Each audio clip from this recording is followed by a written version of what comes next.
Folk Orangi town پہلی صف میں موجود ہے، قرآن الماری میں موجود ہے، پھر بھی موبائل پر قرآن پڑھ رہے ہیں، کیا یہ ٹھیک ہے؟ جائز ہے، موبائل پہ بھی پڑھ سکتے ہیں، زبانی جب پڑھ سکتے ہیں، قرآن سامنے رکھا ہوا ہے لیکن آپ زبانی پڑھ رہے ہو تو موبائل پہ کیوں نہیں پڑھ سکتے؟ لیکن ثواب زیادہ مصحف میں پڑھیں، اس کی الگ برکت ہوتی ہے۔ جتنا پروٹوکول دیں گے قرآن کو اس کی اتنی برکتیں زیادہ ہوں گی۔ لیٹ کے تلاوت بھی جائز ہے نا، لیکن بیٹھ کے کریں گے تو زیادہ ثواب ملے گا۔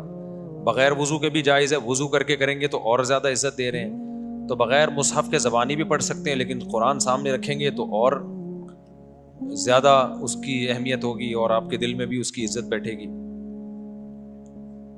دیکھو دین میں نا اپنے مزاج کو مت داخل کیا کرو۔ بعض دفعہ انسان کے اوپر کوئی اس کا اپنا دل چاہ رہا ہوتا ہے کہ ایسا ہونا چاہیے، یہ دیکھو شریعت میں کیا ہے۔ اب جب موبائل میں قرآن پڑھنا جائز ہے تو جائز ہے نا، اس میں کیا ہے؟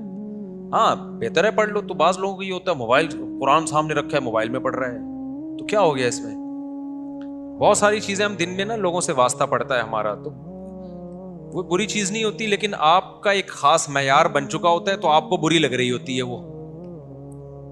میں بتایا تھا نا اعتکاف میں لوگ بعض دفعہ پوری رات پڑے سوتے رہتے ہیں، تہجد نہیں پڑھتے، تو ہماری انتظامیہ کے بعض لوگوں نے کہا یہ اعتکاف میں آئے ہوئے ہیں تہجد نہیں پڑھ رہے، تو میں نے کہا نہیں پڑھ رہے تو کیا ہے، تو پڑھے رہنے تو فجر تو پڑھ رہے ہیں نا، پڑھ لیں اچھی بات ہے، ان کو سمجھاؤ، لیکن نہیں پڑھنے سے آپ کو تکلیف کیوں ہو رہی ہے؟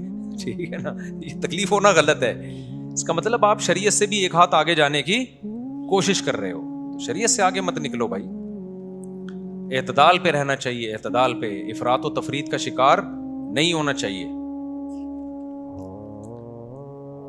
شریعت کا حکم ہے کہ کھانا سامنے آ جائے نا، بھوک لگ رہی ہے اور کھانا ہی سامنے آ گیا تو آپ جماعت چھوڑ سکتے ہیں، کھانا کھا لیں آپ، اس کا معمول بنانا جائز نہیں ہے۔ لیکن اگر کبھی ایسا ہو گیا کہ بھوک بھی لگ رہی ہے اور کھانا اتفاق سے اسی ٹائم پہ آ گیا سامنے، اب وہ چھوڑ کے جائیں گے، کھانا بھی خراب ہو جاتا ہے، ٹھنڈا ہوتا ہے، بعد میں دوبارہ گرم کرنا پڑتا ہے۔ بعض دفعہ یہ ہوتا ہے دل بھی نہیں لگتا نماز میں کہ یار ادھر کھانے کی طرف توجہ رہتی ہے۔ تو نبی صلی اللہ علیہ وسلم کی صحیح حدیث ہے، اذا وضع الطعام اذا وضع العشاء فابدؤوا بالعشاء، کہ جب رات کا کھانا رکھ دیا جائے تو کھانا پہلے کھا لو۔ نارملی اس کا معمول نہیں بنانا چاہیے، کبھی اتفاق سے ہو گیا تو پھر بھی کوئی لوگوں کو تکلیف ہو رہی ہے، نہیں جی ہماری جماعت، تو یہ اس کا مطلب ہے آپ شریعت سے دو ہاتھ آگے جا رہے ہو۔ مجھے یاد ہے ہماری کسی نے دعوت کی، بہت پرانا واقعہ، 20 سال تو ہو گئے ہوں گے اس کو، بلکہ اس سے بھی زیادہ۔ تو جب دعوت کی نا، میں مدرسے میں نیا فارغ ہوا تھا پڑھ کے، تو ہم سب بیٹھے ہوئے ہیں اور بھی کچھ علماء کو بلایا، کچھ دوستوں کو بلایا، بریانی تیار ہو رہی ہے نا، ہم بیٹھے ہوئے ہیں، ان کا پتہ نہیں عقیقہ تھا، ولیمہ تھا، کہ اب تو کھا کے یاد نہیں رہتا کیوں بلایا تھا، کس سلسلے میں، کھانا یاد رہ جاتا ہے۔ اب ہم جب بیٹھے ہوئے ہیں تو اتفاق سے کھانا پکنے میں گھر کی خواتین کھانا پکا رہی تھی، دیر ہو گئی۔ اب جب گرم گرم کھانا لا کے، سالن بھی تھا اس میں، بریانی بھی تھی، دسترخوان پہ رکھا ہے، ادھر ایک دم اذان۔ اب مجھے پتا ہے کہ یار ایسے موقع پہ آپ کھانا چھوڑ کے چلے جاؤ نا، گھر کی خواتین کو بہت تکلیف ہوتی ہے، کیونکہ مسجد بھی تھوڑا سا دور تھی، کم از کم 10 منٹ تو لگتے پہنچنے میں، پھر وہاں فرض پڑھتے، پھر 2 سنت موقدہ پڑھ کے واپس آتے 10 منٹ اور، تو کم از کم آدھا گھنٹہ تو گیا۔ آدھے گھنٹے کے بعد کھانے میں یہ ذائقہ نہیں رہتا، اور جن کو بھوک لگ رہی ہوتی ہے وہ بھی انتظار میں بیٹھے ہوئے، ان کو بھی تکلیف ہوتی ہے، تو گھر کی خواتین کی بھی محنت ضائع ہوتی ہے۔ اب وہ بیچاریوں سے دیر ہو گئی نا، ان کا جان کی نیت تو نہیں تھی۔ میں نے مسئلہ بھی سنا ہوا تھا، مجھے پتا تھا کہ شریعت کا حکم ہے کہ جب ایسے اتفاق ہو جائے تو پھر کھانا کھا لو آرام سے، پھر جماعت کو مؤخر، جماعت کی بڑی حیثیت ہے اسلام میں، لیکن جہاں اللہ نے گنجائشیں دی ہیں تو وہ تو پھر اللہ کو سے آگے نہ نکلو نا۔ اب میں نے وہاں کہہ دیا، میں نے کہا نہیں اب کھانا کھائیں گے آرام سے۔ اچھا اس میں بھی بعض لوگ یہ کر رہے ہوتے ہیں، جماعت نکل رہی ہے جلدی لکھاؤ، یہ غلط ہے، پھر یہ بھی غلط ہے۔ جب کھا رہے ہو تو پھر تسلی سے کھاؤ، قضا نہ ہونے دو، اتنا تسلی نہیں کہ قضا ہو جائے، قضا کرنا تو کسی قیمت پہ جائز نہیں ہے، لیکن اب شروع کر دیا تو گھڑی دیکھنا، یہ بھی میزبان کے لیے یہ عمل بھی تکلیف دہ ہوتا ہے۔ یار ہم 1 مہینے سے دعوت کا کہہ رہے تھے، اب جب غلطی ہو گئی ہم سے، دیر ہو گئی ہم سے، یار اب آپ یا تو کھا لو یا چھوڑ کے چلے جاؤ، نہ ادھر کے نہ ادھر کے۔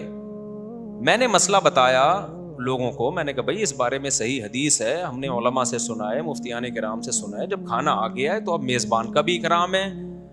ہم کوئی عادت تو نہیں ہے نا جماعت چھوڑنے کی، سب ماشاءاللہ جماعت سے نماز پڑھنے والے لوگ تھے. میں نے کہا اب کھا لیں آرام سے. نہیں جی جماعت نہیں. ہماری ایک نے کہا میری تکبیر اولیٰ اتنے عرصے سے نہیں چھوٹی، دوسرے نے یہ کہا، انہوں نے کہا، کیونکہ سارے نیک لوگ تھے نا، تو مسئلہ تو نیک لوگوں کے ساتھ ہی زیادہ، یعنی بعض دفعہ، ہمیشہ نہیں. میں کہہ رہا ہوں یار کھا لو، کہہ رہے ہیں نہیں بھائی ہم کیسے چھوڑ سکتے ہیں. تو مجھے لگا کہ اپنا مزاج جو ہے نا، مزاج اور ریکارڈ بنانا کہ ہم جماعت نہیں چھوڑتے، یہ ریکارڈ کی زیادہ ویلیو ہے، شریعت دوسری طرف ہے. تو یہ غلط ہے.